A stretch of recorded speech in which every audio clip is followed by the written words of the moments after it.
In this video, I will show you how to back up your calendar on a Samsung phone. Start by opening the Settings app on your phone.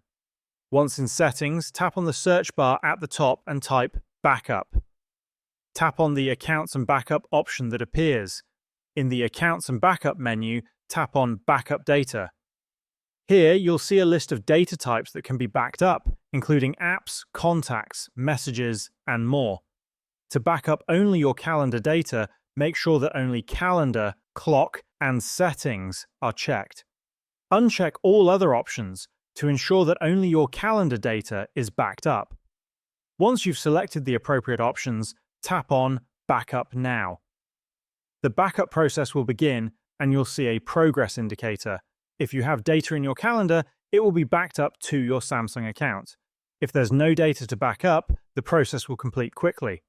After the backup is complete, tap Done. Your Samsung calendar data is now safely backed up in your Samsung Cloud and can be restored if needed.